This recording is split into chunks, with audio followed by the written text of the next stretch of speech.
স্বামী প্রেসিডেন্ট জিয়াউর রহমান হত্যাকাণ্ডের শিকার হলে রাজনীতিতে নাম লেখান খালেদা জিয়া। গৃহবধূ থেকে পুরুষ প্রধান রাজনীতির ময়দানে নেমে পড়েন চ্যালেঞ্জের মুখে। সেই চ্যালেঞ্জকেই সামাল দিয়ে বিপর্যয় থেকে দলকে টেনে তোলেন একা নিজ হাতে। এরপর মাত্র ৯ বছরের মাথায় দলকে নিয়ে যান সংসদে। বাংলাদেশের রাজনীতির ইতিহাসে তাই খালেদা জিয়া হয়ে উঠেছেন এক মহাকাল। মাত্র ৩৬ বছর বয়সে বিধবা হন খালেদা জিয়া। তখন তিনি একজন সাধারণ গৃহবধূ। ২ ছেলে তারেক রহমান ও আরাফাত রহমানকে নিয়েই ছিল তার সংসার।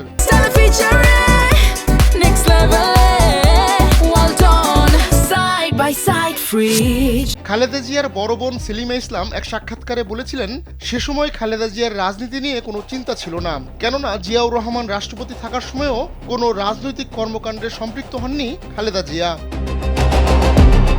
তবে পুরুষ শাসিত সমাজে একটি রাজনৈতিক দলের নেতৃত্বে এসে সবাইকে চমকে দিয়েছিলেন খালেদা জিয়া। যোগ্যতা দিয়ে দল ও নিজের অবস্থান খুব অল্প সময়ে পোক্ত করেন তিনি। এমনকি জিয়াউর রহমানের মৃত্যুর পর বিএনপিতে যে কোন্দল দেখা দেয় তাও দক্ষ হাতে মোকাবিলা করেন খালেদা জিয়া। সব মিলিয়ে চরম বিপর্যয়ের মুখে পড়া বিএনপিকে একাই টেনে তোলেন তিনি। বিএনপিতে যোগ দেওয়ার পরের বছর অর্থাৎ ১৯৮৪ সালের ১০ মে দলটির চেয়ারপারসন নির্বাচিত হন তিনি। এ নিয়ে বিএনপি পরিবারের ঘনিষ্ঠ দলটির সাবেক নেতা অলি আহমেদ বলেন, বিএনপিকে টিকিয়ে রাখতে তাদের অনুরোধে খালেদা জিয়া রাজনীতিতে আসেন। যে সময় খালেদা জিয়া বিএনপির নেতৃত্বে আসেন তখন জেনারেল এরশাদের সামরিক শাসন চলছিল। সেই শাসনের বিরুদ্ধে ৯ বছরের আন্দোলনের মধ্য দিয়েই তিনি রাজনীতিতে নিজের এবং দলের অবস্থান তৈরি করেন। বিএনপির নেতৃত্ব নেওয়ার পর তিনি ৭ দলীয় ঐক্যজোট গঠন করে এরশাদের শাসনের বিরুদ্ধে আন্দোলনে নেমেছিলেন।